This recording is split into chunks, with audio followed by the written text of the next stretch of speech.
Thank you very much. And now over to Giorgio Gori, the mayor of Bergamo.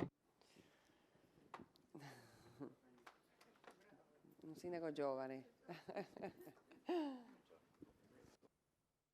We have a young mayor.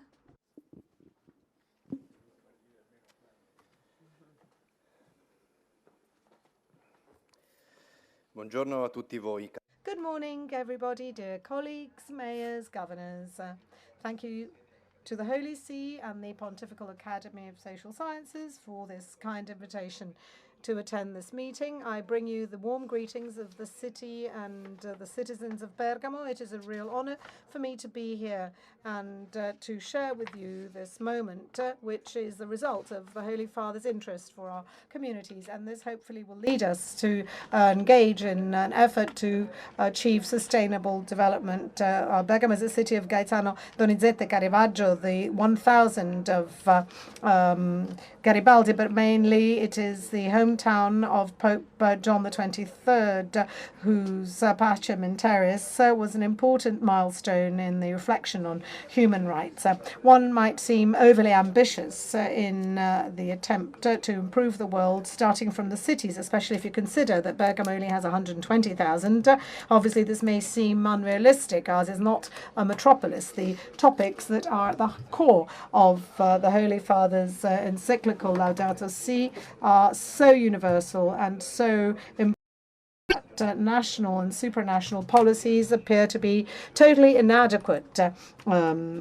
Certainly, this is a fitting description of what an average-sized city may do. We are apparently unable to make decisions that, however, can no longer be postponed. We find it difficult to identify an alternative to a limited model of development, and cities can really make the difference. Even a medium-sized city like Bergamo can be a place in which one can experiment in a very concrete way a different relationship with the environment and new ways of combating various forms of distress and malaise. As the Holy Father says, we have to promote an integral ecology because we are all united, and we know that the destruction of natural resources is based on the same approach that leads us to ignore the plight of those in need over the last few decades.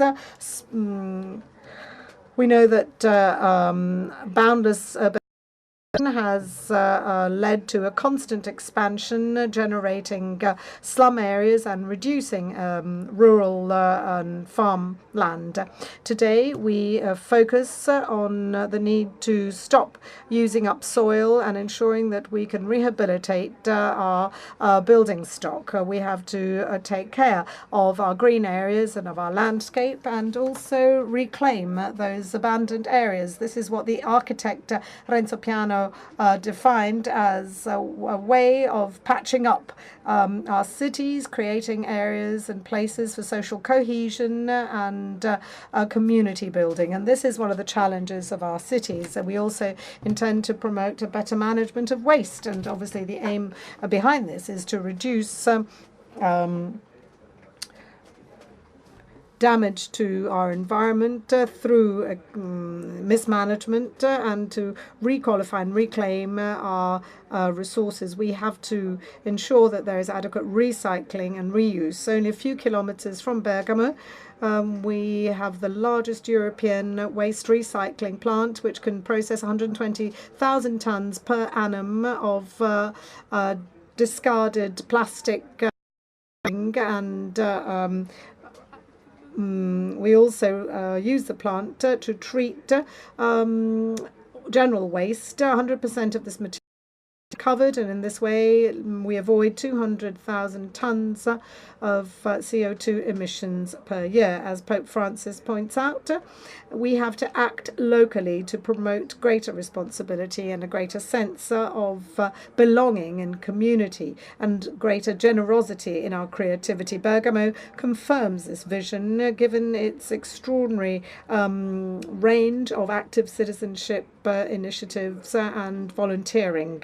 We have neighborhood plans to promote a new model of community welfare. In addition to municipal institutions, we also have the benefit of a network formed by all those citizens who, at a neighborhood level, decide to give their time and energy to care for others and to reach out to those in need and to build the common good. In a context such as this, which is undoubtedly extremely encouraging, there are nonetheless actions and concerns. Migrants are increasingly seen with fear and are by some rejected. We obviously believe in the need to ensure that our communities may be open and not refuse dialogue and acceptance of difference. We should not forget the lesson taught by Holy Father Pope John the 23rd in Pacem in Terris, said that every human being has the right to migrate to other political communities and to settle there wherever he or she feels it is possible to create a future for himself or herself and his family. And he also warned us that political refugees are people whose integration it is our duty to foster.